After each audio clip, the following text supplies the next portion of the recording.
To me, basic SEAL training was a lifetime of challenges crammed into 6 months. So here are the 10 lessons I learned from basic SEAL training that hopefully will be of value to you as you move forward in life. Every morning in SEAL training, my instructors, who at the time were all Vietnam veterans, would show up in my barracks room, and the first thing they'd do was inspect my bed. If you did it right, the corners would be square, the covers would be pulled tight, the pillow centered just under the headboard, and the extra blanket folded neatly at the foot of the rack. It was a simple task, mundane at best, but every morning we were required to make our bed to perfection. It seemed a little ridiculous at the time, particularly in light of the fact that we were aspiring to be real warriors, tough, battle-hardened SEALs. But the wisdom of this simple act has been proven to me many times over. If you make your bed every morning, you will have accomplished the first task of the day. It will give you a small sense of pride, and it will encourage you to do another task, and another, and another. And by the end of the day, that one task completed will have turned into many tasks completed. Making your bed will also reinforce the fact that the little things in life matter. If you can't do the little things right, you'll never be able to do the big things right. And if by chance you have a miserable day, you will come home to a bed that is made, that you made. And a made bed gives you encouragement that tomorrow will be better. So if you want to change the world, start off by making your bed. During SEAL training, the students are all broken down into boat crews. Each crew is 7 students, 3 on each side of a small rubber boat, and 1 coxswain to help guide the dinghy. Every day your boat crew forms up on the beach and is instructed to get through the surf zone and paddle several miles down the coast. In the winter, the surf off San Diego can get to be 8 to 10 feet high, and it is exceedingly difficult to paddle through the plunging surf unless everyone digs in. Every paddle must be synchronized to the stroke count of the coxswain. Everyone must exert equal effort, or the boat will turn against the wave and be unceremoniously dumped back on the beach. For the boat to make it to its destination, everyone must paddle. You can't change the world alone. You will need some help. And to truly get from your starting point to your destination takes friends, colleagues, the goodwill of strangers, and a strong coxswain to guide you. If you want to change the world, find someone to help you paddle.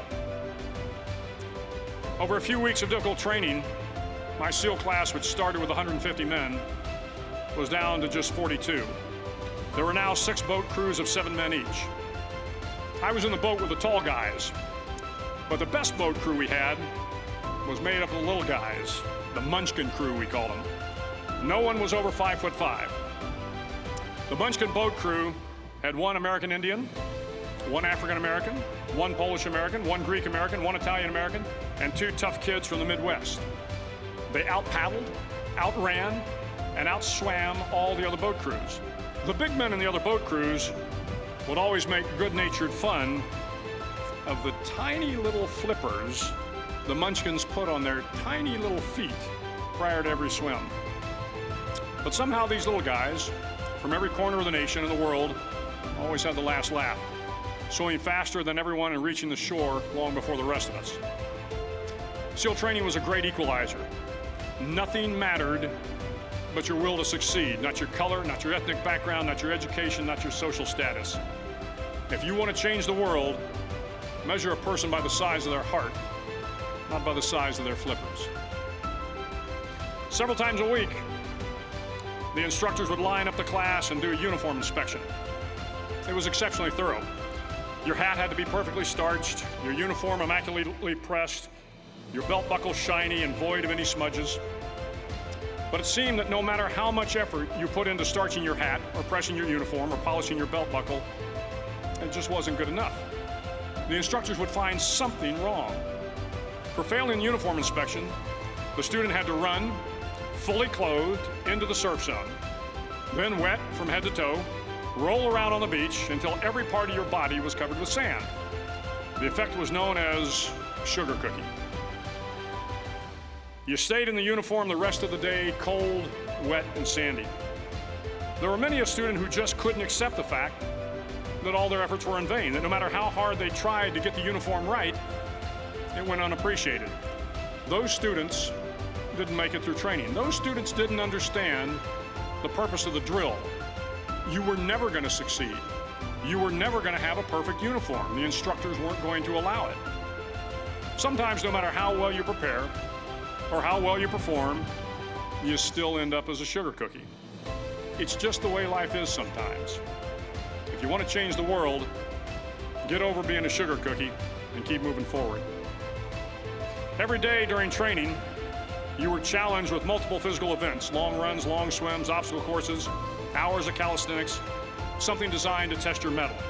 Every event had standards, times you had to meet. If you failed to meet those times, those standards, your name was posted on a list, and at the end of the day, those on the list were invited to a circus. A circus was 2 hours of additional calisthenics, designed to wear you down, to break your spirit, to force you to quit. No one wanted a circus. A circus meant that for that day, you didn't measure up. A circus meant more fatigue, and more fatigue meant that the following day would be more difficult and more circuses were likely. But at some time during SEAL training, everyone made the circus list. But an interesting thing happened to those who were constantly on the list. Over time, those students who did 2 hours of extra calisthenics got stronger and stronger. The pain of the circuses built inner strength and physical resiliency. Life is filled with circuses. You will fail. You will likely fail often. It will be painful. It will be discouraging. At times, it will test you to your very core. But if you want to change the world, don't be afraid of the circuses. At least twice a week, the trainees were required to run the obstacle course. The obstacle course contained 25 obstacles, including a 10-foot wall, a 30-foot cargo net, a barbed wire crawl, to name a few. But the most challenging obstacle was the slide for life. It had a 3-level, 30-foot tower at one end and a 1-level tower at the other. In between was a 200-foot-long rope. You had to climb the 3-tiered tower, and once at the top, you grabbed the rope, swung underneath the rope, and pulled yourself hand over hand until you got to the other end. The record for the obstacle course had stood for years when my class began in 1977.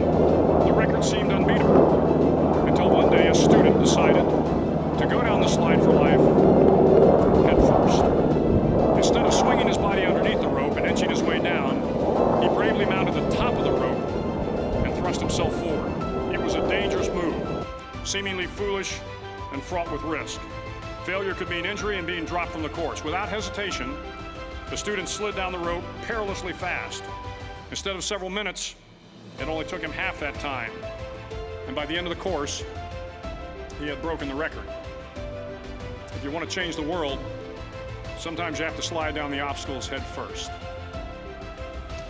During the land warfare phase of training, the students are flown out to San Clemente Island, which lies off the coast of San Diego. The waters off San Clemente are a breeding ground for the great white sharks. To pass SEAL training, there are a series of long swims that must be completed. One is the night swim. Before the swim, the instructors joyfully brief the students on all the species of sharks that inhabit the waters off San Clemente. They assure you, however, that no student has ever been eaten by a shark, at least not that they can remember. But you are also taught that if a shark begins to circle your position, stand your ground. Do not swim away. Do not act afraid. And if the shark, hungry for a midnight snack, darts towards you, then summons up all your strength and punch him in the snout, and he will turn and swim away. There are a lot of sharks in the world. If you hope to complete the swim, you will have to deal with them. So if you want to change the world, don't back down from the sharks. As Navy SEALs, one of our jobs is to conduct underwater attacks against enemy shipping. We practice this technique extensively during training. The ship attack mission is where a pair of SEAL divers is dropped off outside an enemy harbor and then swims well over 2 miles underwater, using nothing but a depth gauge and a compass to get to the target. During the entire swim, even well below the surface, there is some light that comes through. It is comforting to know that there is open water above you. But as you approach the ship, which is tied to a pier, the light begins to fade. The steel structure of the ship blocks the moonlight. It blocks the surrounding street lamps. It blocks all ambient light. To be successful in your mission, you have to swim under the ship and find the keel, the center line, and the deepest part of the ship. This is your objective. But the keel is also the darkest part of the ship, where you cannot see your hand in front of your face, where the noise from the ship's machinery is deafening, and where it gets to be easily disoriented, and you can fail. Every SEAL knows that under the keel, at that darkest moment of the mission, is a time when you need to be calm, when you must be calm, when you must be composed, when all your tactical skills, your physical power, and your inner strength must be brought to bear. If you want to change the world, you must be your very best in the darkest moments. Start each day with a task completed. Find someone to help you through life. Respect everyone. Know that life is not fair and that you will fail often. But if you take some risks, step up when the times are the toughest, face down the bullies, lift up the downtrodden, and never, ever give up. If you do these things, the next generation and the generations that follow will live in a world far better than the one we have today. And what started here will indeed have changed the world for the better.